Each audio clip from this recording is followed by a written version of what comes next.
नमस्कार। आप सभी का इस YouTube चैनल पर स्वागत है। ज्वालामुखी टॉपिक के अंतर्गत हमने ज्वालामुखी क्या होते हैं, उनके कारण, उनके प्रकारों के बारे में जान लिया है। अब जो है हम ज्वालामुखी क्रिया के दौरान जो विभिन्न पदार्थ निकलते हैं उनके बारे में पढ़ेंगे। ज्वालामुखी की क्रिया के अंतर्गत जो है वो मुख्य जो पदार्थ है, हमें जो मुख्य पदार्थ मिलता है वो पृथ्वी के आंतरिक भाग के जो चट्टाने हैं उनके पिघलने से प्राप्त होता है। जो स्रोत है पृथ्वी के आंतरिक भाग की जो स्थित जो चट्टाने हैं वो है। इन चट्टानों बड़े हुए ताप के कारण जब ये चट्टाने पिघलती हैं तो इनके पिघलने से विभिन्न प्रकार के जो है पदार्थ प्राप्त होते हैं। इनको हम पॉइंट टू पॉइंट पढ़ेंगे। गैस तथा जलवाष्प। ज्वालामुखी उद्भेदन के समय सर्वप्रथम गैसें में जलवाष्प बाहर आती हैं। इनमें जो टोटल गैसों में जलवाष्प की जो मात्रा है वो 65 से 90% होती है। दूसरा जो है और भी कार्बन डाइऑक्साइड है, मीथेन है, ये विभिन्न प्रकार की गैसें जो है वो बाहर निकलती हैं। इसके अलावा जो ठोस पदार्थ है उनमें ज्वालामुखी बम। ज्वालामुखी उद्गार के दौरान जो बड़े बड़े टुकड़ों, चट्टानों के जो बड़े बड़े टुकड़े बाहर निकलते हैं उन्हें ज्वालामुखी बम कहते हैं। इनका व्यास जो है वो सेंटीमीटर से लेकर कुछ फीट तक होता है। एक होता है लेपिली। ज्वालामुखी क्रिया के दौरान वे टुकड़े जो मटर के दाने के समान होते हैं वो लेपिली कहलाते हैं। इसके अलावा प्यूमिक, इसमें उन चट्टानी टुकड़ों को समझा जाता है जिनके मध्य जो है वो मध्य एयर रह जाने के कारण जो है उनका घनत्व तो काफी कम हो जाता है। इनका जो घनत्व, प्यूमिक स्टोन आपने देखे भी होंगे, तो बहुत लाइट वेट होते हैं। इनका घनत्व जो है जल से भी कम होता है, इसलिए ये जल के अंदर भी तैरते रहते हैं। इसके अलावा अति महीन जो चट्टानी कण है जो डस्ट के रूप में आते हैं, जिसे ज्वालामुखी धूल या राख कहते हैं। नेक्स्ट जो पदार्थ है, जो कि मुख्य पदार्थ है ज्वालामुखी की क्रिया के दौरान जो निकलता है वो है लावा। ज्वालामुखी उद्गार के समय भूगर्भ में स्थित जो चिपचिपा तरल पदार्थ है जो चट्टानों के पिघलने से जो बनता है उसे मैग्मा कहते हैं। जब यही पदार्थ मैग्मा भूपटल पर, धरातल पे आ जाता है तो उसे किस नाम से जाना जाता है? लावा के नाम से जाना जाता है। जब तक चट्टानों का जो पिघला हुआ पदार्थ भूगर्भ में रहता है उसे मैग्मा के नाम से जाना जाता है। जैसे ही ज्वालामुखी क्रिया के दौरान ये मैग्मा धरातल पे आ जाता है तो उसे क्या कहते हैं? हम लावा कहते हैं।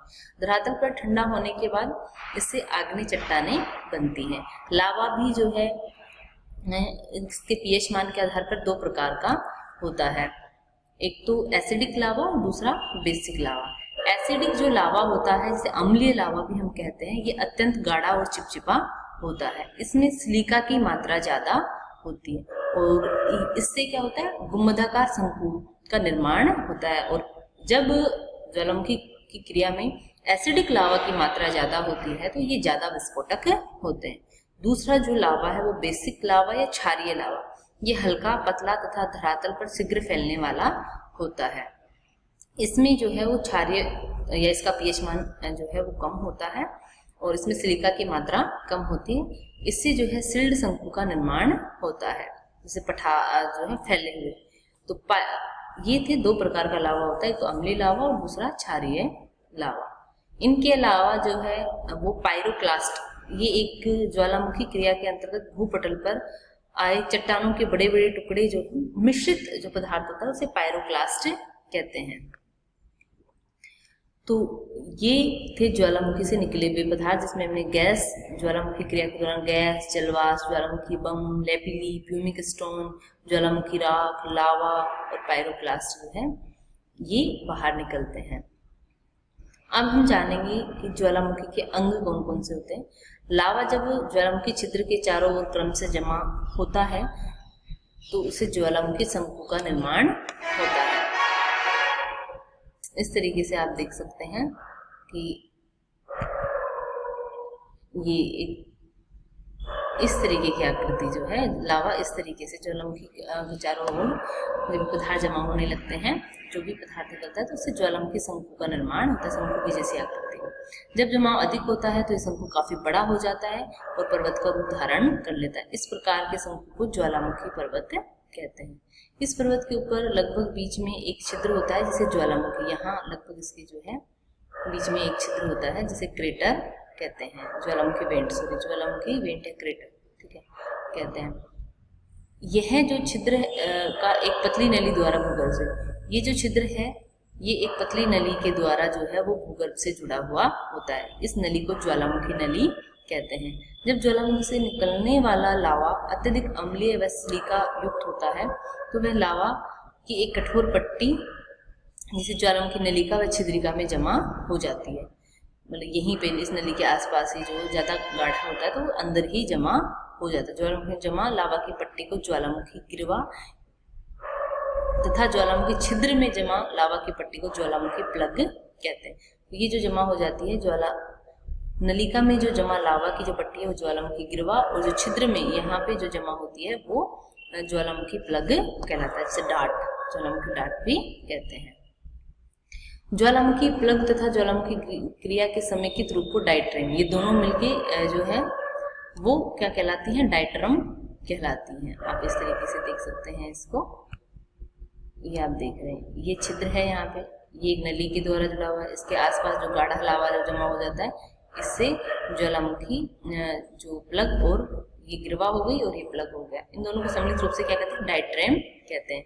जैसे अमेरिका के न्यू मैक्सिको में स्थित सिप रॉक डायट्रेम तथा ब्लैक हिल्स व डेविल टावर ज्वालामुखी गिरवा के उदाहरण है।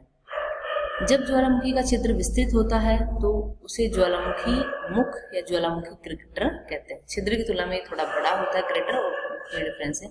इसमें जब जल भर जाए तो उसे क्रेटर झील बन जाती है। जैसे महाराष्ट्र की जो लोनार झील है वो एक क्रेटर झील है।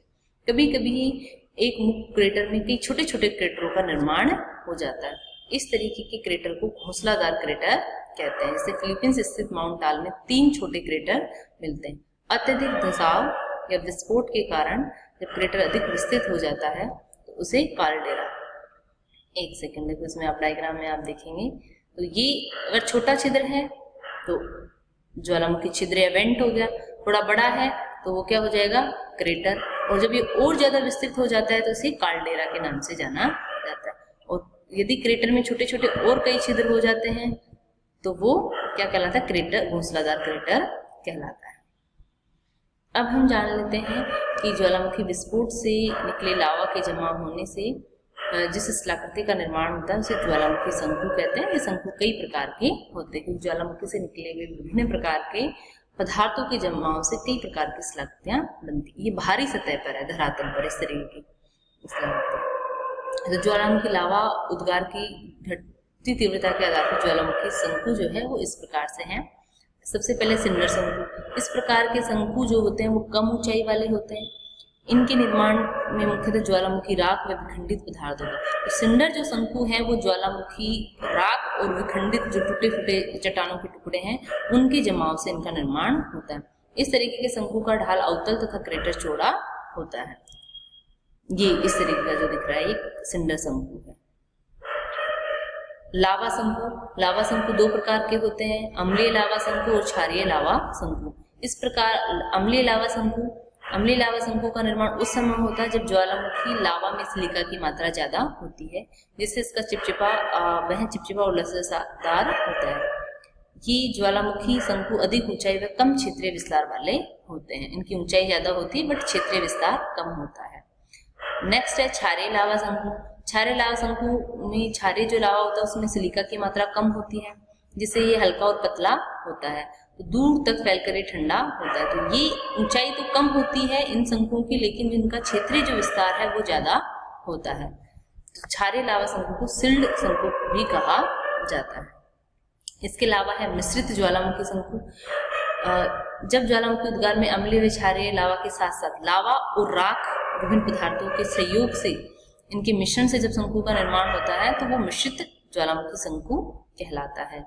नेक्स्ट है परिपोषी शंकु। जब ज्वालामुखी शंकु के ढाल पर एक अन्य ज्वालामुखी शंकु निर्मित हो जाए, शंकु के ऊपर शंकु, तो ऐसी जो शंकु है वो दूसरा जो शंकु उसे परिपोषी शंकु कहते हैं।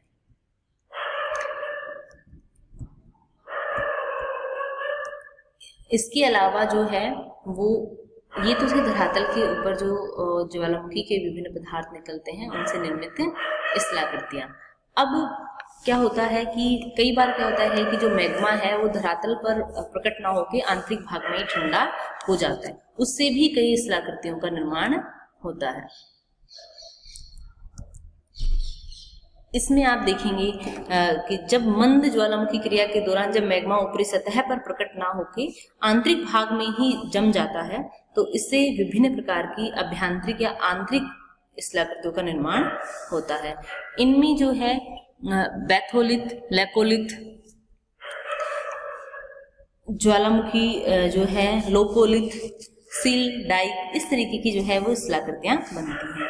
इनमें सबसे पहले हम देख लेते हैं कि जो बैथोलिथ है, जब मंद ज्वालामुखी क्रिया से मेंटल के मैग्मा का जो है उत्सर्जन तो प्रारंभ हो जाता है, परंतु वो आंतरिक भाग में बहुत गहराई में ही वो ठंडा हो जाए। बहुत धीमी गति से ये क्रिया होती है ज्वालामुखी की, तो वो आंतरिक भाग में ही ठंडा हो जाता है, जिससे क्या होता है कि मैं आपको बना के दिखा देती हूँ। बैथोलिथ इस तरीके की स्थलाकृति होती है, सैकड़ों किलोमीटर लंबी जो है वो गुम्बदाकार, काफी गहराई में, ठीक है। यहीं पे जब सैकड़ों किलोमीटर लंबी गुम्बदाकार जो स्थलाकृति बनती है उसे बैथोलिथ कहते हैं। नेक्स्ट है लैकोलिथ। ये रहा, इसमें क्या होता है कि ज्वालामुखी प्रक्रिया के दौरान जब आंतरिक भाग का मैग्मा आंतरिक चट्टानी परतों में समतल आधार रखते हुए उथलाकार उभार, इस तरीके से ये दिख रहा है ना, उथलाकार उभार, जब वो इस तरीके से जमा, आंतरिक जो परतदार चट्टानें उथलाकार उभार के रूप में जमा हो जाता है, तो उसे लैकोलिथ कहते हैं। इसके अलावा एक होता है लोकोलिथ, जब आंतरिक चट्टानी परतों में जब मैग्मा का जमाव इस प्रकार से हो कि ऊपरी भाग समतल रहते हुए अवतलाकार बेसिन का निर्माण हो जाए। ऊपरी भाग तो समतल रहे लेकिन उसमें ऐसे अवतलाकार जो है बेसिन का निर्माण हो जाए। इसके अलावा एक होता है फैकोलिथ। फैकोलिथ में क्या होता है कि ज्वालामुखी क्रिया के दौरान जब आंतरिक भाग में मैग्मा अपनति व अभिनति, मतलब इस तरीके से लहरदार रूप में जब वो जमा हो जाए, ये हो गई अपनति और ये अभिनति, उसे कहते हैं फैकोलिथ। इनके अलावा जो है आंतरिक स्थलाकृतियों में एक होती है सिल, ये जो आप देख रहे हैं। आंतरिक चट्टानी परतों में जब मैग्मा क्षैतिज, जब चट्टानों की जो परतें हैं वो जब क्षैतिज के समानांतर जमा होता है, ये इस तरीके से क्षैतिज के समानांतर जब मैग्मा का जमाव होता है तो उसे क्या कहते हैं, सिल। और डाइक जस्ट उसका उल्टा है, जब आंतरिक चट्टानी परतों में मैग्मा जब क्षैतिज के लंबवत जमा होता है तो उसे क्या कहते हैं, डाइक कहते हैं। तो बैथोलिथ, लैकोलिथ, लोपोलिथ, फैकोलिथ, सिल और डाइक जो स्थलाकृतियां हैं, ये ज्वालामुखी की अभ्यंतरिक स्थलाकृतियां हैं। ये धरातल के नीचे जो है वो मैग्मा के ठंडा होने से इस प्रकार की स्थलाकृतियां बनती हैं। तो ये था आपका कंप्लीट ज्वालामुखी, जिसमें हमने ज्वालामुखी क्या होते हैं, इनकी उत्पत्ति के क्या कारण है, ज्वालामुखी के प्रकार, इनसे निकले हुए पदार्थ और इनसे निर्मित जो बाह्य और आंतरिक स्थलाकृतियों के बारे में पढ़ा, जो कि हमने डिफरेंट 3 जो है वीडियोस में इसको समझा है। धन्यवाद।